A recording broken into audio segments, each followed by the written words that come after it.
Warning, do not attempt to do this at home unless you enjoy buying new blenders and new GoPro cameras.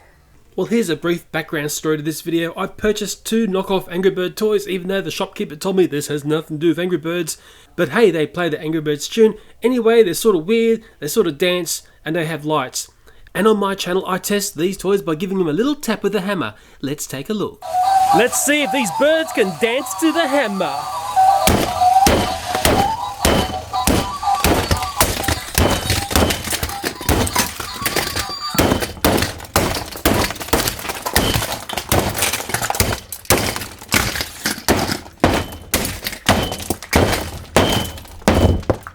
And after that quality control test, I thought, well, one of the heads sort of survived, and I thought, well, hey, let's put that head inside an El Cheapo blender. And on top of my blender, I tend to put a very expensive GoPro camera. So now you know the background story, let's do it. Well, as a bit of a bonus feature, this head survived. Mr. Hammer popped away from quite a smacking of that whatever it was, robot Angry Bird chicken thing. What about if we introduce it to our new friend in the studio, Mr. Blender? Will Mr. Blender be able to pull apart the dancing Angry Bird head and show us its component parts? This is not a miraculous will it blend Blendtec blender, it's just a blender from Aldi. Okay, who wants a bluebird smoothie?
Houston, we have a problem. Let's take a look at that in slow motion to understand exactly what's gone on.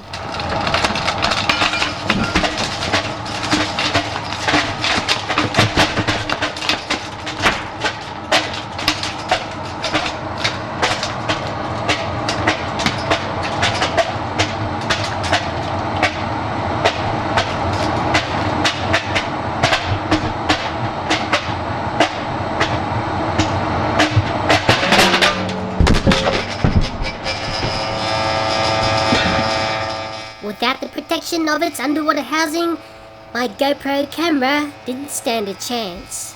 I now wonder what damage bill I'm up against. Well, I could say after the absolute craziness, that knockoff Angry Bird has survived and it has basically destroyed the blender. That blender has done a couple of strange blends, you might say, but it hasn't lasted too long. I need one of those nice blenders from Blendtec. I wonder if he's listening. What was most frightful about this when it started to fall apart was the GoPro, or parts of the GoPro have fallen down into the beaters here. This is the LCD screen, which in a sense I didn't really need to have on there. I could have been Wi-Fiing the image out to a something device, whatever. But the blades have slashed the back there. It looks very nasty, it looks deep. And it's also mangled up the connection there. So I'm very curious to see if that works. What do you reckon? You reckon that'll work? I reckon the camera still works. We'll get to the camera a little bit later on. But out the back here, when it actually broke on the back side and ejected lots of bits and pieces out here, quite a few interesting pieces. Up in that head, there must have been a little electric motor. There's bits of the motor here. There's the motor casing. There's obviously one of the main drive shafts or whatever, but there's all sorts of little bits of spring and wire, and very intricate toy. That one, when I smacked it up with the hammer, I sort of found out just how intricate it was. It's certainly got lots of components.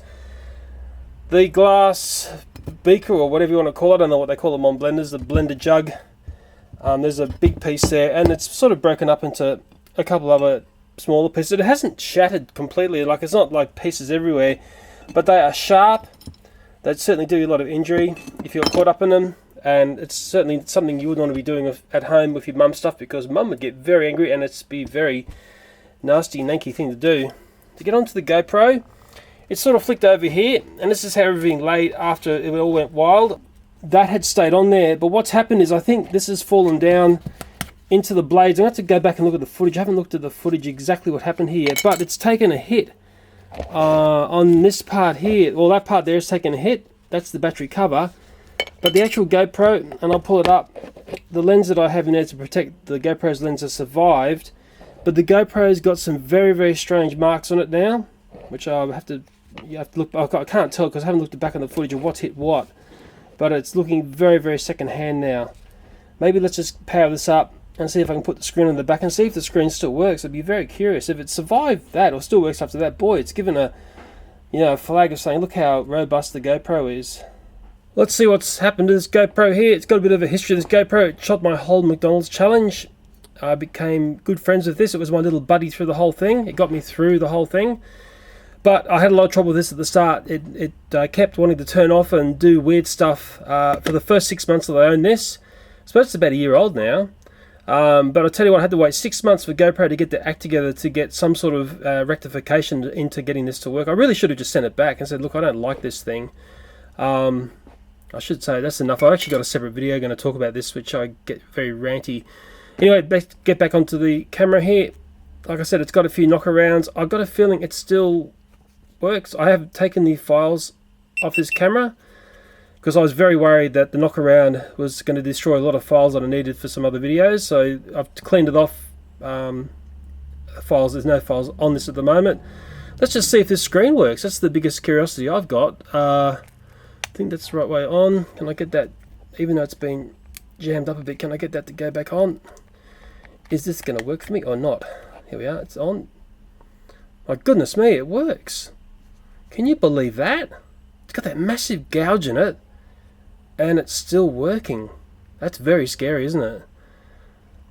One thing I'll say about the GoPro is the part that I don't like about it, and I don't know whether it's been rectified in the Hero 3 Plus, is the weak link I feel is this battery compartment. There's been a couple of times when I've used these, and this thing just, well, once your battery, this is off, which it comes off very easily, and it's come off in this, although people say, well, yeah, you don't go and put these next to blenders, but some people do. Once this is off, once that battery just makes that little bit of movement back, you've lost your camera. And now I've looked back on the file, and it hasn't recorded the total break apart, but what I believe has happened is that this, basically the LCD screens come off, I think, as a separate unit, and it's allowed the battery to come back out, and it's got very, very nasty after that. That's me thinking. I haven't actually gone back and analysed what's gone on. But I think this is, to me, this little weird back bit here is the weak link. I don't know.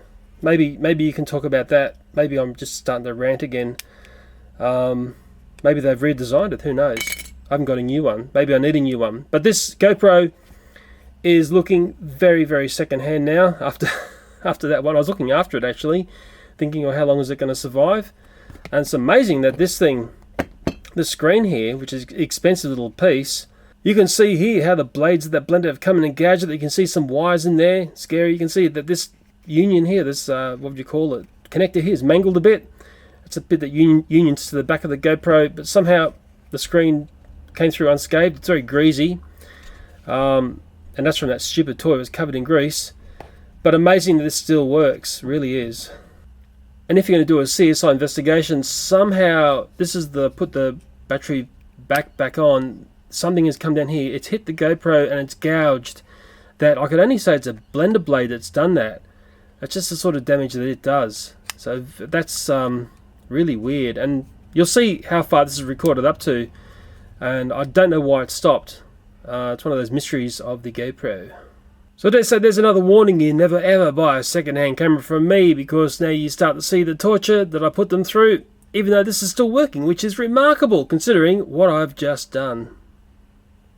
Hey, I've just noticed my blender comes with a 3-year warranty. Let's read the warranty details to see if I can take it back. Well, sadly, there are these exclusions. Any defects caused by an accident, misuse, abuse, improper installation or operation, lack of reasonable care, unauthorized modification, loss of parts, tampering, or attempted repair by persons not authorized by the distributor. And it goes on blah, blah, blah. But I can't read anything about blending up Angry Bird heads. Maybe I'd be on a winner here. Surely I could explain to my friends at Aldi all I was trying to do was make an Angry Bird smoothie. So to finish off, we've got one Aldi blender which has seen far better days. We've got an Angry Bird knockoff toy which has a very busted head thanks to the blender and a bit of handwork from another video. But we have a GoPro camera which has somehow survived all that trauma. Remember, boys and girls, don't attempt this at home. Anyway, I hope you enjoyed the video. As always, thank you for watching and bye for now.